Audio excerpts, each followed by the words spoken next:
আসসালামু আলাইকুম। এই গরমে একদম দোকানের মতন স্বাদের যদি ক্ষীরমালা আইসক্রিম ঘরে যদি বানানো যায় তাহলে কি মনে হয়? আর আইসক্রিমটা থাকবে একদম পারফেক্ট এবং খুবই নরম, দেখতেই পারছেন কতটা সফট হয়েছে। প্রথমেই আমি নিয়ে নেবো এখানে গরম করে রাখা, আগে থেকে আমি গরম করে নিয়েছিলাম তরল দুধ 3 কাপের মতন। 3 কাপ আমি দুধ নিয়ে নেব।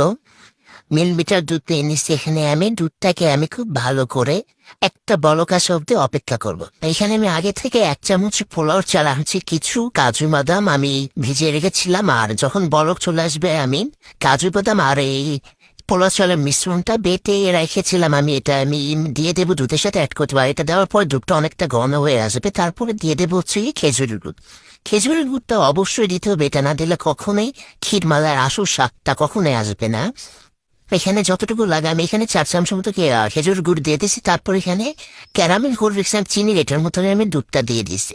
দুধটা দিয়ে দেওয়ার পর প্রথমে একটু জমাট বেঁধে গেলেও পরে যখন বলক আসবে তখন ঠিক হয়ে যাবে। তারপর এখানে আমি নিয়ে নিয়েছিলাম ঠিক 2 কাপের মিশ্রণের জন্য হচ্ছে গিয়ে আমি 3 কাপ দুধকে আমি 2 কাপ করছি। এখানে আমি 2 কাপের জন্য 2 কাপ হুইপ ক্রিম নিয়েছি। আর ক্রিমটা যখন এরকম হয়ে আসবে, ঠিক এরকম অবস্থা থাকবে, তখন আমি এটাতে দিয়ে দেবো মালাইটা আমি ফ্রিজে রেখে ঠান্ডা করে নিয়েছিলাম।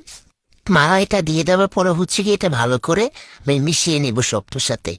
খুব ভালো করে এটা আমি মিশিয়ে নেব। বেশিক্ষণ দেওয়া লাগবে, ঠিক 2 থেকে 3 মিনিট দিলে হয়ে যাবে। এটা মিশিয়ে নেব। আর দেখতে পাচ্ছ এটা কিরকম ঘনত্ব এটার, ঠিক এরকম অবস্থায় আমি এটা আর বিট করবো। এটা আমি থাড়ে আরে দেখাচ্ছি আমি তোমাদেরকে কিরকম হয়েছে, দেখো কতটা ক্রিমি।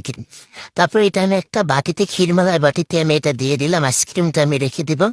ঢেলে নেওয়ার পর এটা আমার 1 বাটি হয়ে গেছে, প্রায় 1 কেজি হয়ে গেছে। দেখেন 1 কেজির এটা বাটি কিন্তু। তারপরে হচ্ছে কি এটা আমি এই সুন্দরের জন্য কিছুটা কাঠবাদাম আমি কুচিয়ে এটার উপর দিয়ে আমি ছড়িয়ে দিলাম। আপনারা চাইলে কিশমিশও দিতে পারেন ইচ্ছে মতন। তারপর এটাকে আমি সারা রাতের জন্য ফ্রিজে রেখে দিলাম। চলে আসলাম পরদিন ফ্রিজ থেকে নামিয়ে, এসে দেখুন কতটা পারফেক্ট ভাবে জমে গেছে। কিন্তু এটাকে আমি একটু কেটে দেখাচ্ছি, একটু বরফ নেই, অনেক ক্রিমে আর খুবই মজার এই আইসক্রিম। আপনারা অবশ্যই বাসায় বানিয়ে খেয়ে দেখবেন, তারপর আমাকে ঠিকই জানাবেন কেমন লাগছে। দেখুন কতটা সফট হয়েছে, দেখতে তো পারতেছেন। একটু বরফ জমেন, এভাবে বানালে ঠিক পারফেক্ট হবে আপনাদের আইসক্রিম। অবশ্যই বাসায় বানিয়ে আপনারা আমাকে জানাবেন।